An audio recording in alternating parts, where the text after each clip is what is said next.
Mister perfect மென் wellness. திருமணம் ஆகக்கூடிய அனைத்து ஆண்களின் இல்லற பிரச்சனைக்கும் ஒரே தீர்வு. வயதான பலகினம், சுகர் பலகினம், இனி கவலை வேண்டாம். உலகில் முதல் முறையாக 26க்கும் மேற்பட்ட மூலிகை பொருட்கள் மிக நேர்த்தியாக பயன்படுத்தி ஹலாலான முறையில் தயாரிக்கப்பட்ட இயற்கை வயாகரா. 1,00,000க்கும் மேற்பட்ட திருப்திகரமான வாடிக்கையாளர்கள், 1000க்கும் மேற்பட்டோருக்கு குழந்தை பாக்கியமும் கிடைத்துள்ளது. நமது தமிழ்நாட்டில் துவங்கிய நிறுவனம் இன்று உலகம் முழுக்க பயணிக்கிறது. மேலும் விவரங்களுக்கு கீழுள்ள எண்ணை அணுகுங்கள்.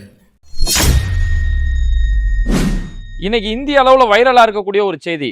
மகாராஷ்டிரா மும்பை மாநகராட்சி தேர்தலில் பாஜக அபார வெற்றி.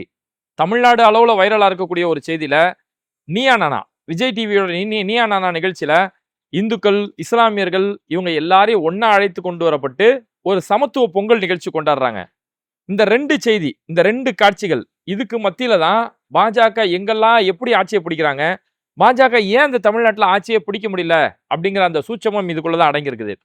இப்போ பொங்கல் திருவிழாவை பொறுத்த வரைக்கும் இது தமிழர்களுடைய திருநாள். இது எந்த ஒரு தனிப்பட்ட மதத்திற்கோ சொந்தமானது கிடையாது.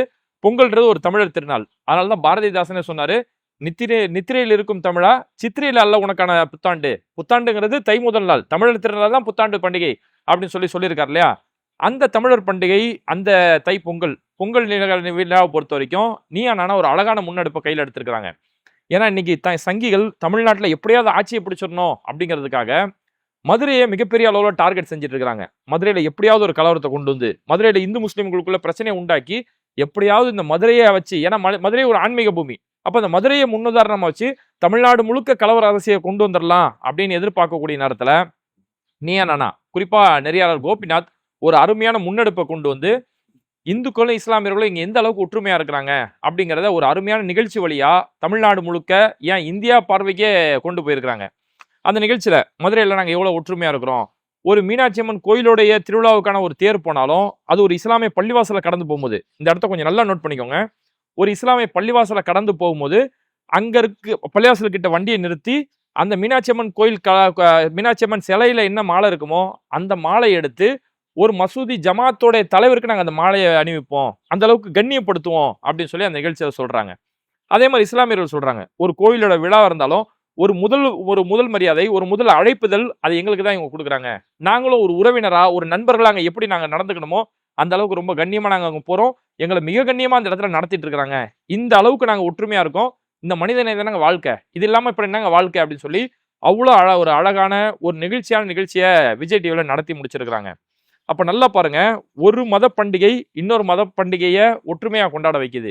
எல்லாரும் நம்ம எல்லாம் உண்மையா சேர்ந்திருக்கலாம் அப்படின்னு சொல்லக்கூடிய இந்த ஒரு சமத்துவம் இருக்கிறதாலதான் இங்க தமிழ்நாட்டுல கடைசி வரைக்கும் பாஜகவால ஒண்ணுமே செய்ய முடியல.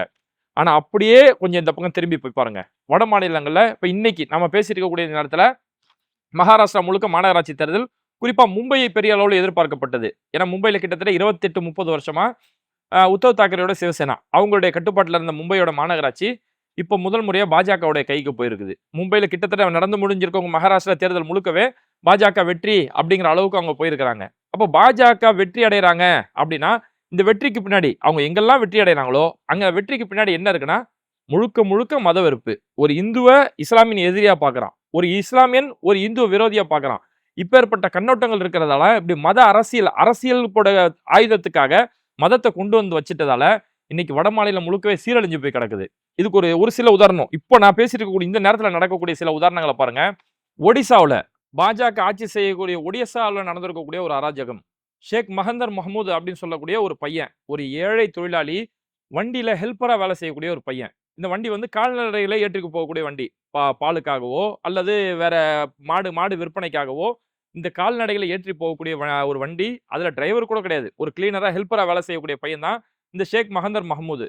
இப்படி போயிட்டு இருக்கக்கூடிய நேரத்துல சங்கிகள் வந்து இந்த வண்டியை அடிச்சு நொறுக்குறானுங்க. நீ மாடுகளை கடத்திட்டு போயிட்டு இருக்கிறீங்க, மாட்டுக்கறியை விட்டு விற்பனை செஞ்சுட்டு இருக்கீங்க அப்படின்னு சொல்லி அந்த வண்டியை பிடிச்சி தாக்குதல் நடத்தி வண்டியோட கீழே கவுத்து விட்டுட்டு அதுல இருக்கக்கூடிய இந்த ஹெல்ப்பர் பையனை போட்டு அடின்னு அடிக்கிறானுங்க. அடிச்சு சாவடி, கையில கிடைக்கக்கூடிய உருட்டுக்கட்டை, பைப்புகள், என்னென்னலாம் கிடைக்குமோ எல்லாத்தையும் தூக்கி போட்டு அவனை போட்டு அடிக்கிறான். அவன் அடி தாங்க முடியாம ஐயோ அம்மான்னு சொல்லி துடிச்சுக்கிட்டு இருக்கிறான்.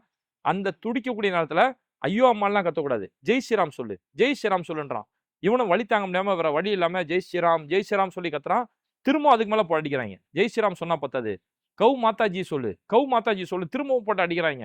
அவனும் வழி தாங்க முடியாம கவு மாதாஜி ஜெய் ஸ்ரீராம் அவங்க சொல்றதெல்லாம் சொல்றான்.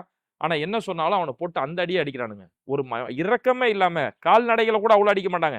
அந்த அளவுக்கு போட்டு அவனை அடி அடி அடின்னு அடிச்சு எவ்வளவு வெறி தீர ஆத்திரம் தீர வரைக்கும் அடிச்சு அவனை போட்டு சித்திரவதை பண்ணானுங்க. அதுக்கப்புறம் வடக்கல்கள் பொறுத்த வரைக்கும் சம்பவம் நடந்து சினிமா தரமா தான் போலீஸ் வருவாங்க. எல்லாமே அடிச்சு ஓஞ்சி அவன் சாவக்கூடிய ஸ்டேஜ்ல இருக்கும்போது தான் போலீஸ் வருவாங்க.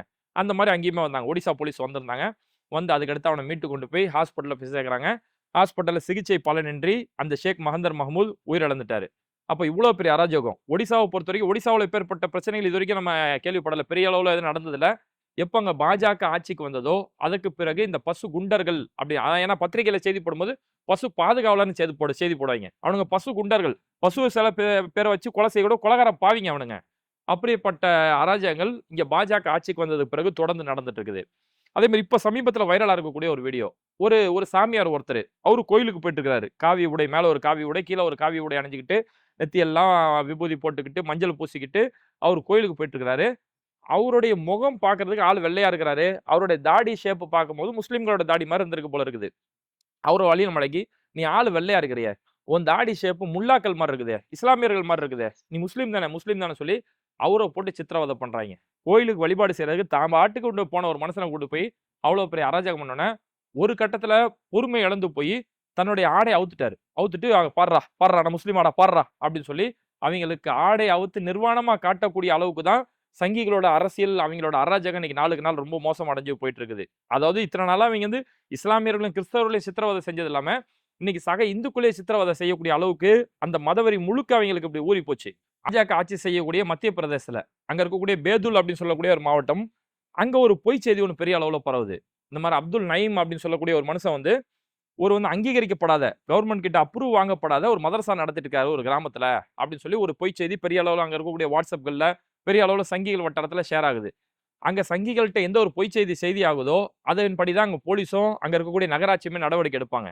இப்படி ஒரு செய்தி பரவலான உடனடியா புல்டோசர் தூக்கிட்டு வந்துட்டாங்க. உடனடியா புல்டோசர் தூக்கிட்டு வந்துட்டு அது ஒரு இஸ்லாமியனோட இடம் அப்படின்னு தெரிஞ்சாலே போதும், உடனே புல்டோசர் பெட்ரோல் இல்லாம கூட அங்க ஸ்டார்ட் ஆயிரும்.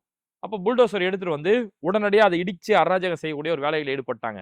அதுக்கப்புறம் அங்க உண்மை என்ன அப்படின்னு சொல்லி போய் பார்த்தோம்னா அது மதரசா கிடையாது, அது ஒரு நர்சரி ஸ்கூல். அதாவது இந்த பேதுல் மாவட்டத்தில் இருக்கக்கூடிய ஒரு சாதாரண கிராமம். அங்க இருக்கக்கூடிய மக்கள் பெரும்பாலானவங்க பழங்குடியினத்தை சேர்ந்தவங்களா இருக்கிறாங்க. அப்போ அவங்க ஒரு பள்ளிக்கூடத்துக்கோ ஸ்கூலுக்கோ போறாந்தா பல மைல் தூரங்கள் டிராவல் பண்ணி போக வேண்டியதா இருக்குது. அப்ப என் ஊர்ல ஒரு நல்ல ஸ்கூல் இல்லையே அப்படிங்கிறதுக்காக அவர் இத்தனை நாளா சம்பாதிச்ச காசு பேங்க்ல கடன் வாங்கி ஒரு நர்சரி ஸ்கூல் அந்த இடத்துல ஒன்று ஆரம்பிச்சிருக்கிறாரு. அந்த ஸ்கூலை தான் இவங்க என்ன பண்ணிட்டானுங்க, அங்கீகரிக்கப்படாத மதரசா அந்த இடத்துல நடந்துட்டு இருக்குது. ஏன் மதரசா நடந்தா சட்டப்படி ஒன்றும் தப்பு இல்லை. ஆனா அவங்க பாஜக ஆட்சி செய்யக்கூடிய இடங்கள்ல மதரசா நடத்துறதோ தொழுகை நடத்துறதோ அவனுக்கு விருப்பமான உணவுகளை சாப்பிட்றதோ உடைய போடுறதோ பாஜக ஆட்சி செய்யக்கூடிய இடங்கள்ல மிகப்பெரிய பாவமா பார்க்கப்படும். அப்போ இந்த மாதிரி நீ மதரசா நடத்துறான் அப்படின்ற பேரை சொல்லிட்டு அங்க வந்து இதே மாதிரி புல்டோசர் அராஜகம் அந்த இடத்துல செஞ்சு முடிச்சிட்டாங்க. அதுக்கப்புறம் செய்தியாளர்கள் உள்ள போய் விசாரிக்கும் போது நான் சட்டப்படி இந்த இடத்துல என்னுடைய இடத்த வாங்கி சட்டப்படி இந்த இடத்துல நான் பள்ளிக்கூடம் நடத்திட்டு இருக்கிறேன். இந்த ஒட்டுமொத்த கிராமத்திலேயே 3 இஸ்லாமிய குடும்பம் தான் இருக்குது. மதரசா நடத்துறாருந்தா மதரசா முழுக்க பிள்ளைங்க படிக்கணும். அப்ப பிள்ளைங்க படிக்கிற அளவுக்கு இங்க இஸ்லாமிய குடும்பம் இருக்கும்ல. ஆனா இங்க இருக்கிறது வெறும் 3 குடும்பங்க. 3 குடும்பத்துக்கு எப்படிங்க ஒரு மதரசா நடத்த முடியும்? நான் நடத்துறது பிரைமரி ஸ்கூல் நடத்திட்டு இருக்கேன். பிள்ளைங்களோட கல்விக்காக கடனை உடனே வாங்கி நடத்திட்டு இருக்கிறேன்.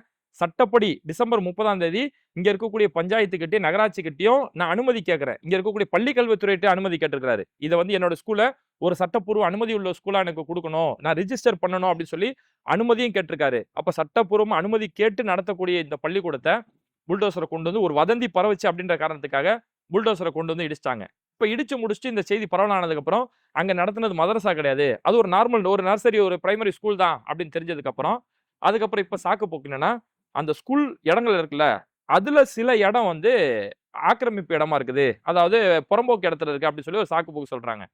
இதுக்கு தடையில்லா சான்றிதழ் ஒரு வாங்கல அப்படிங்கிறாங்க. சரி, தடையில்லா சான்றிதழ வாங்கல இல்ல ஆக்கிரமிப்பே இருக்குன்னா அவருக்கு ஒரு அறிவிப்பு கொடுக்கணும்ல.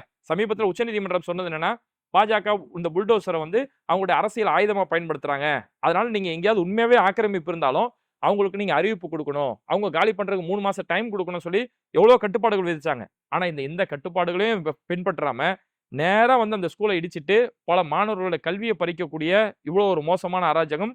ஒரு இஸ்லாமியன் மக்களுக்கு கல்வி சேவை செய்யணும் அப்படின்னு நினைச்ச ஒரு இஸ்லாமியன் கிட்டத்தட்ட 20 லட்சம் ரூபாய்க்கு மேல இன்னைக்கு நஷ்டம் அடைஞ்சு நடு ரோட்ல நிக்கக்கூடிய ஒரு சம்பவம் இன்னைக்கு பாஜக ஆட்சி செய்யக்கூடிய மத்திய பிரதேசம் நடக்குது.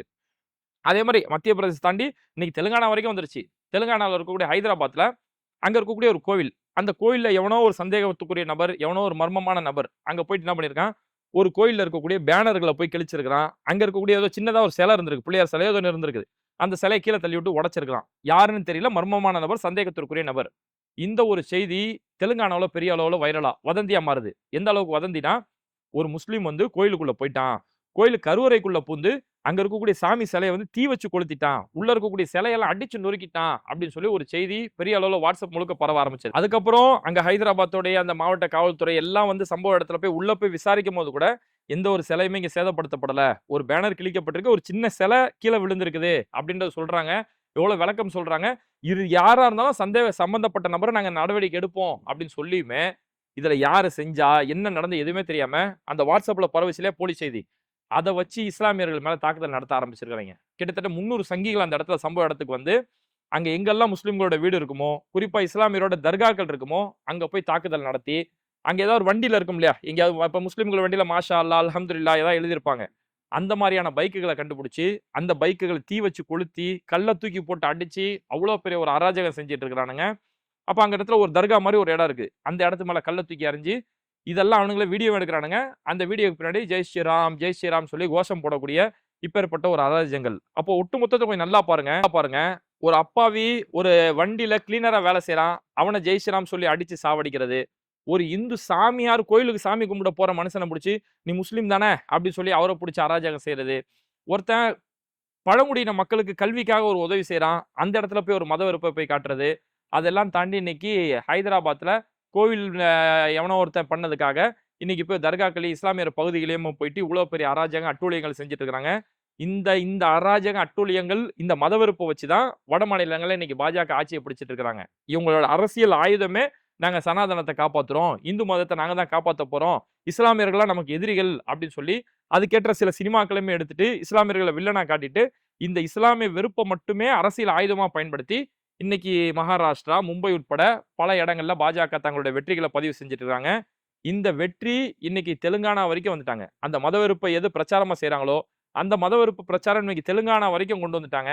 அடுத்து இவங்களோட டார்கெட் தமிழ்நாடு தான். தமிழ்நாட்டுல எப்படியாவது கால் ஊன்றிடணும் அப்படின்னு சொல்லி இந்த மதுரையில திருப்பரங்குன்றத்துல இவ்வளவு பெரிய பிரச்சனைகள் செய்யறாங்க. தமிழ்நாட்டுல இதுக்காக பெரியார் தானே இதுக்கு தடுப்பு அணையா இருந்துட்டு இருக்காரு, பெரியாரோட தடி தானே தடுப்பு அணையா இருந்துட்டு இருக்கு.